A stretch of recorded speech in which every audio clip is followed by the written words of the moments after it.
Thanks man. உன்கிட்ட எந்த சேஞ்சும் இல்லை. காலேஜ் படிக்கும்போது இருந்த மாதிரியே இருக்க. உன் கேரக்டரும் வைரல் ஆயிட்டியே. கங்க்ராட்ஸ். ஓ, உங்களுக்கு தெரிஞ்சிருச்சா? கங்க்ராட்ஸ் உங்களுக்கு தான் நான் சொல்லணும். தமிழ்நாடு கிங்ஸோடைய ஹெட் கோச் ஆயிட்டீங்க நான் நியூஸில் பார்த்தேன். ஆனால் ஃபோன் தான் பண்ண முடியல. இங்கே ரொம்ப பிஸியாக இருந்திருப்பீல்ல? இல்லை இல்லை, நான் இன்ஸ்டாவில் நம்பர் கூட கேட்டேன், நீங்கள் கொடுக்கவே இல்லையே. அதை விடு. அன்னைக்கு காலேஜ் டீம்ல நம்ம ஒன்றா விளையாடும் போது எனக்கு உன்னை சுத்தமாக பிடிக்காது. அந்த சப்ஸ்டிடியூட் பெஞ்சில் உட்காந்து தேவையில்லாத டிப்ஸ் எல்லாம் கொடுத்துக்கிட்டு இருப்ப நீ. அப்புறம் லைஃப்பில் அந்த டிப்ஸை நான் அடிக்கடி யூஸ் பண்ணியிருக்கேன். நீ இந்த ரவுடிங்ல எல்லாம் மேய்க்கிற அப்படின்னா ஏதோ ஒரு நல்ல விஷயம் நீ பண்ணிட்டு இருக்க.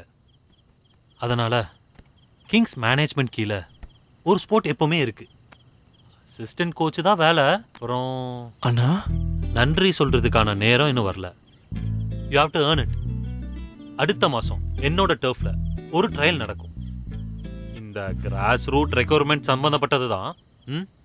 அப்புறம் எப்படி தம்பி எஃப்சி விளையாடுவாங்களா? விளையாடுவாங்களா? இப்படி ஒரு சான்ஸ் கிடைச்சா என் பசங்க கலக்குவாங்க.